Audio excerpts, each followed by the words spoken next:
রাতের ডিনারে রুটি খেতে ভালো না লাগলে 1 কাপ আটা দিয়ে এই রেসিপিটা তোমরাও বাড়িতে বানিয়ে দেখতে পারো। আশা করি পরিবারের সবাই খুবই পছন্দ করবে। আর বানানোর জন্য খুব বেশি সময়েরও প্রয়োজন হয় না, আর সামান্য কিছু উপকরণ দিয়ে কিন্তু এই রেসিপিটা খুব সহজেই বানিয়ে নেওয়া যায়। নমস্কার বন্ধুরা, ডেইলি কুকিং অ্যান্ড লাইফ স্টোরিতে তোমাদের অনেক অনেক স্বাগত। কেমন আছো তোমরা সবাই? আশা করি সবাই খুব ভালো আছো। দারুণ স্বাদের এই রেসিপিটা বানানোর জন্য প্রথমেই আমার লাগছে 1 কাপ আটা। 1 কাপ আটা আমি এখানে নিয়ে নিলাম। এই আটার মধ্যে এখন আমি দিয়ে দেব সামান্য লবণ, দিয়ে দেব হাফ চামচের মতো ঘি। ঘিয়ের পরিবর্তে তোমরা এখানে সাদা তেলেরও ব্যবহার করতে পারো। এখন সমস্তটা ভালো মতো ময়ম দিয়ে নেব। প্রায় 1 মিনিটের মতো এখানে ময়ম দিয়ে নিলাম। এবারে রুম টেম্পারেচারে রাখা জল দিয়ে ভালো মতো মেখে নেব। যেভাবে আমরা আটা মাখি, মানে রুটি করার জন্য যেই রকম আটা মাখি সেই রকম করেই মেখে নেব। না বেশি টাইট না বেশি নরম, অল্প অল্প করে জল দিয়ে এইভাবে মিডিয়াম একটা ডো বানিয়ে নেব।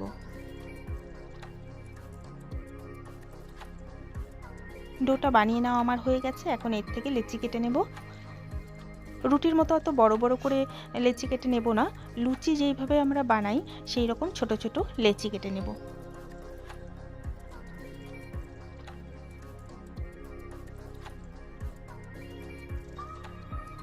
সবগুলো বানিয়ে নেওয়া আমার হয়ে গেছে।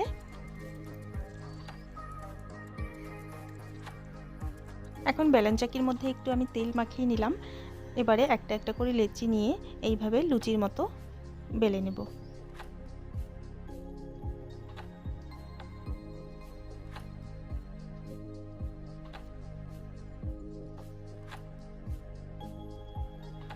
এইভাবে আমার সবগুলো বেলে নেওয়া হয়ে গেছে। তো তোমরা দেখে বুঝতেই পারছো সবগুলো একই রকমভাবে বেলে নিয়েছি। এইভাবে লুচির মতো করে বেলে নিয়েছি। অন্যদিকে কিন্তু আমি একটা পাত্রে জল বসিয়ে দিয়েছিলাম। জলটা অনেকটাই গরম হয়ে গেছে। এখন এর মধ্যে আমি বসিয়ে দেব একটা এরকম ছিদ্রযুক্ত থালা। এই থালাটার মধ্যে কিন্তু আমি একটু তেল মাখিয়ে নিয়েছি। এবারে একটা একটা করে এইভাবে দিতে থাকবো। লুচি বা রুটি যাই বলো, এইভাবে একটা একটা করে এইভাবে দিয়ে দিলাম। একটার মধ্যে 3টা হলো। এবার ঢাকা দিয়ে রেখে দেবো। বেশিক্ষণ সময় লাগবে না, 1 মিনিটের মধ্যেই কিন্তু এইরকম সেদ্ধ হয়ে যাবে। ভাপেই কিন্তু সুন্দরভাবে সেদ্ধ হয়ে যায়। এখন একটা একটা করে তুলে নেব। সুন্দরভাবে কিন্তু হয়ে গেছে, তোমরা দেখে বুঝতেই পারছো খুব সুন্দরভাবে এপাশ ওপাশ সুন্দরভাবে হয়ে গেছে। বাকিগুলো কিন্তু একই রকমভাবে বানিয়ে নেব। বেশি সময় লাগে না, 1 মিনিটের মধ্যেই হয়ে যায়। এইভাবে সবগুলো বানিয়ে নেব। সবগুলো আমার বানিয়ে নেওয়া হয়ে গেছে। তো তোমরা দেখে বুঝতেই পারছো সুন্দরভাবে সেদ্ধ হয়ে গেছে রুটিগুলো। এবারে একটা চাকুর সাহায্যে রুটিগুলোকে এইভাবে কেটে নেব। তোমরা তোমাদের পছন্দ মতো শেপ দিয়ে কেটে নিতে পারো। আমি এইভাবে লম্বা লম্বা করে কেটে নিচ্ছি।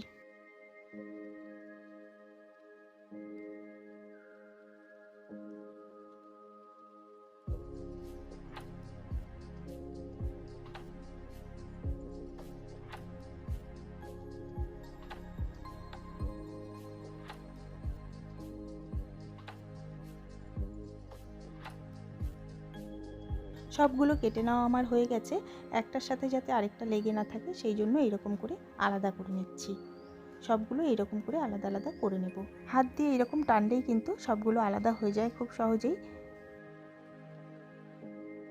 এইভাবে আমি সবগুলো করে নিলাম। অন্যদিকে কড়াই আমি তেল দিয়ে দিয়েছি। এবারে দিয়ে দেবো একটা কুচনো পেঁয়াজ। পেঁয়াজটাকে হালকা করে ভেজে নেব। পেঁয়াজটা হালকা করে ভেজে নিলাম। এখন এর মধ্যে দিয়ে দেব কিছুটা সবজি। এখানে পেঁয়াজকলি, গাজর, টমেটো, বিনস আর ক্যাপসিকাম নিয়েছি। সমস্তটাই আমি এর মধ্যে দিয়ে দিলাম। এই রেসিপিটা বানানোর জন্য তোমরা তোমাদের পছন্দ মতো সবজি এখানে ব্যবহার করতে পারো। সবজিগুলো হালকা নাড়াচাড়া করে নিয়ে এর মধ্যে দিয়ে দেব স্বাদ মতো লবণ। লবণ দিয়ে আবারও কিছুক্ষণ নাড়াচাড়া করে নেব।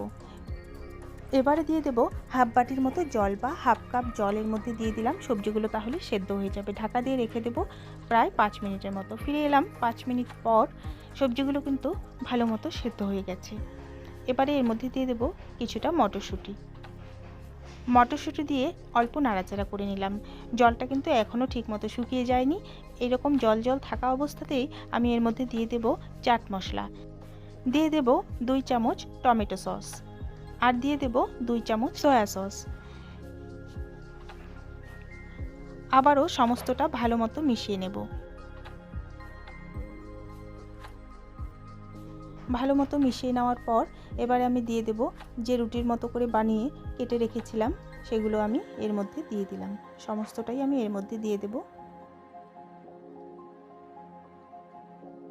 এবারে সবজির সাথে ভালো মতো মিশিয়ে নেব।